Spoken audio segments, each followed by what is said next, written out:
étrangères de la République dominicaine. Vous avez la parole, Monsieur le ministre. Monsieur le Président, Mesdames et Messieurs les membres du Conseil de sécurité, Madame Maria Isabel Salvador, représentante spéciale pour Haïti et chef du BINU, Madame Monica Djouma, conseillère en matière de sécurité nationale de la présidence kenyane, Monsieur le représentant permanent d'Haïti auprès des Nations Unies, Madame Pascale Solage, cofondatrice de Neige Marron. Nous saluons la France et applaudissons sa présidence fructueuse du Conseil de sécurité. Nous applaudissons également les priorités fixées par la présidence française, notamment son engagement à accorder davantage d'attention à la situation en Haïti. Je dis l'appui du gouvernement dominicain aux objectifs du ministre Jean-Noël Barrot en faveur d'un engagement partagé dans le cadre d'un système multilatéral efficace, dans le respect des principes de la Charte des Nations Unies et du droit international, en accordant la priorité au dialogue et à la recherche de la paix à travers la concertation, la solidarité et la coopération. Dans le même esprit, nous saluons la déclaration récente du président Emmanuel Macron qui a reconnu les conséquences dévastatrices de l'indemnisation imposée à Haïti comme condition pour reconnaître son indépendance. Cette reconnaissance historique représente un pas en avant fondamental vers la justice réparatrice et la reconstruction de relations internationales avec Haïti fondées sur le respect mutuel et les responsabilités partagées. Monsieur le Président, c'est la 15e fois que je viens au Conseil de sécurité en 4 ans et demi. Lors de toutes mes venues, mon objectif unique était d'exhorter le Conseil à adopter les mesures qui s'imposent face à la crise institutionnelle, humanitaire et sécuritaire profonde que traverse Haïti et dont souffre le peuple haïtien. Le drame humain quotidien en Haïti a été inscrit parmi les 10 principaux conflits à suivre de par le monde pendant l'année 2025. Les bandes criminelles font preuve d'une cruauté et d'une brutalité pire qu'avant. Nous ne pouvons rester impassibles. Les violences sexuelles contre les femmes et les filles, décrites par Madame Solage, ont atteint des niveaux terribles. En à peine 4 mois, on a enregistré 378 cas de viol. Ce n'est pas simplement une statistique, il s'agit d'autant de vies détruites à jamais. Dans les camps pour personnes déplacées, les femmes et les filles qui sont les plus vulnérables vivent dans la terreur, sans cesse soumises au risque d'agression sexuelle, sans aucune protection. Chaque jour qui passe sans riposte concrète s'accompagne de davantage de victimes. La communauté internationale doit maintenant réagir en faisant preuve d'une détermination de fer pour répondre à cette urgence humanitaire catastrophique. La République dominicaine est le seul pays partageant une frontière terrestre avec Haïti. C'est pourquoi la situation dans ce pays est devenue une grave menace pour notre sécurité nationale. Récemment, notre gouvernement a décidé de déclarer les groupes criminels haïtiens qui organisent des opérations de façon de plus en plus efficace comme groupes terroristes. Voilà 11 jours, 2 de ces gangs ont pris pour cible la communauté haïtienne de Mirebalais, comme cela a déjà été dit aujourd'hui, et ont occupé le siège du consulat dominicain dans cette localité. Heureusement, le personnel de sécurité s'était déjà retiré. Les criminels ont menacé de poursuivre leur avancée depuis Mirebalais jusqu'à la frontière dominicaine. Les proportions dantesques de ce conflit et sa progression dangereuse vers notre frontière ont entraîné la déclaration d'une situation d'alerte extrême dans notre pays, ce qui a enclenché l'adoption de nouvelles décisions et de mesures drastiques.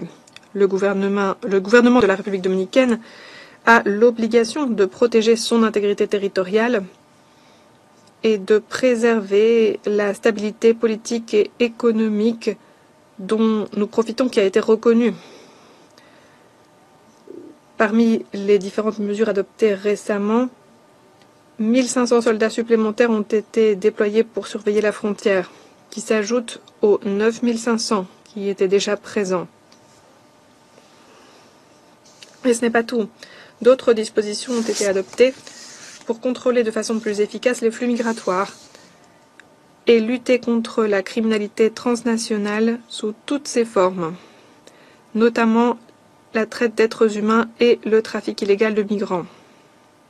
Monsieur le Président, nous remercions le Bureau intégré des Nations Unies en Haïti, le BINU, pour son rapport. Nous applaudissons l'engagement, le travail et le sens du sacrifice de la représentante spéciale du secrétaire général des Nations Unies pour Haïti, Madame Maria Isabel Salvador. Merci. Nos remerciements vont également au Bureau des Nations Unies contre la drogue et le crime, l'ONUDC, pour ses rapports importants. Ces deux agences, ces deux organes, établissent clairement qu'il existe un lien étroit entre la criminalité en Haïti et les trafics d'armes et de stupéfiants. Sans mesures de contrôle efficaces du trafic d'armes et de munitions, il restera impossible de progresser dans la lutte contre les gangs criminels qui actuellement agissent de façon plus organisée, plus coordonnée et jouissent d'armes plus performantes que la police haïtienne et la mission multinationale d'appui à la sécurité. Je saisis cette occasion qui m'est offerte pour, une fois de plus, présenter mes remerciements au gouvernement du Kenya. Merci d'avoir pris la décision de piloter la mission MSS et merci d'avoir déployé les premiers effectifs de cette mission. Nos remerciements vont également aux autres pays de la CARICOM et de la région qui participent à cette mission. Nous applaudissons également les efforts de la police haïtienne et profitons de cette occasion pour déplorer le décès de plusieurs policiers haïtiens qui ont trouvé la mort dans l'exercice de leurs fonctions. Nous présentons également nos condoléances au Kenya pour les décès de ses ressortissants précédemment. Nous présentons notre solidarité à l'ensemble du peuple haïtien qui souffre de la terreur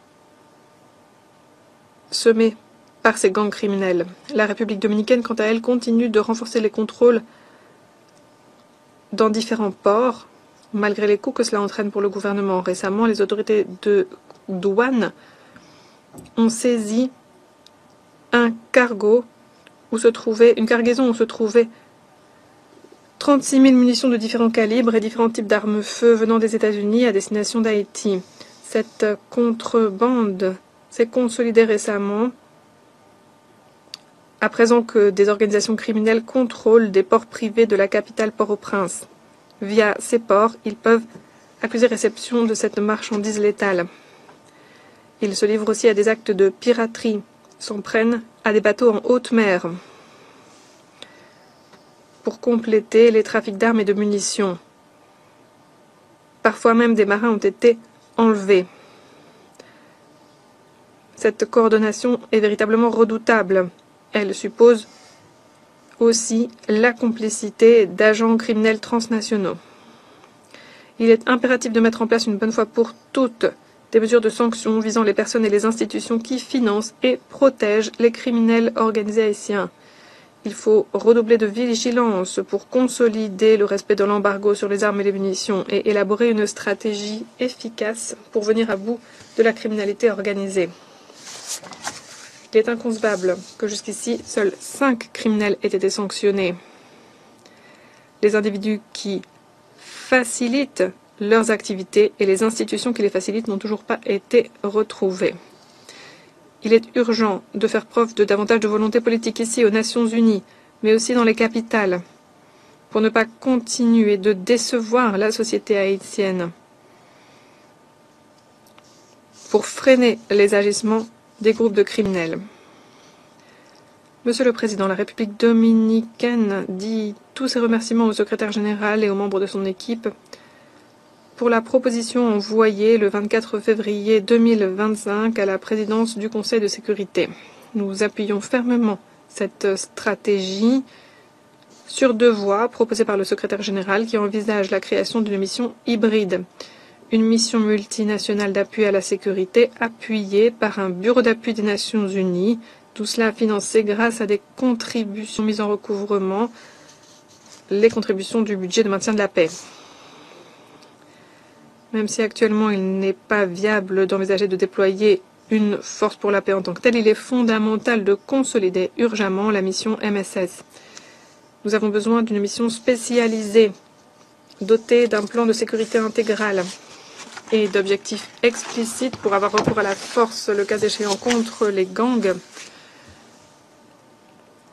Cette force doit disposer non seulement d'un appui financier grâce aux contributions des pays, mais doit aussi bénéficier du niveau de prévisibilité et d'appui logistique solide que peuvent fournir les Nations Unies. Si la léthargie se poursuit, si l'on n'intervient pas avec détermination pour venir à bout de cette crise qui n'a que trop duré une bonne fois pour toutes, alors nous courons un grave risque, à savoir devenir les témoins de la transformation de cette crise en conflit international aux proportions imprévisibles. Comme l'a dit à juste titre le International Crisis Group, concernant les enseignements tirés des processus de règlement de conflits, la stratégie la plus efficace est de prendre à bras le corps les conflits avant que leur intensité ne redouble, de ne pas attendre qu'ils échappent à tout contrôle, pour ensuite devoir œuvrer, mais désespérément, pour rétablir la paix. La République dominicaine observe avec préoccupation l'insuffisance des fonds mis à disposition pour répondre aux priorités recensées dans le cadre du conflit en Haïti. Nous devons reconnaître l'objectif urgent et primordial, à savoir rétablir la sécurité. Si l'environnement n'est pas sûr, tous les autres efforts resteront vains, y compris l'aide humanitaire et les initiatives de développement durable visant à aborder les causes structurelles des problèmes persistants d'Haïti. L'absence de réponse concrète qui apporterait une lueur d'espoir à une population qui a résisté pendant si longtemps, sape la stabilité du gouvernement aujourd'hui. Souhaitons-nous attendre des mouvements incontrôlables qui mettraient à la tête du pays des groupes criminels avec lesquels alors on serait obligé de négocier? Nous vivons un moment décisif. Nous devons agir de façon coordonnée en faisant preuve d'un sens des responsabilités partagées. La République dominicaine dit de nouveau son engagement indéfectible en faveur de la paix, de la démocratie, de l'état de droit et du développement durable en Haïti, et nous appelons le Conseil à agir de toute urgence. La situation l'exige. Merci. Je remercie Son Excellence, Monsieur le ministre des Affaires étrangères de la République dominicaine, pour son intervention et son appel. Il n'y a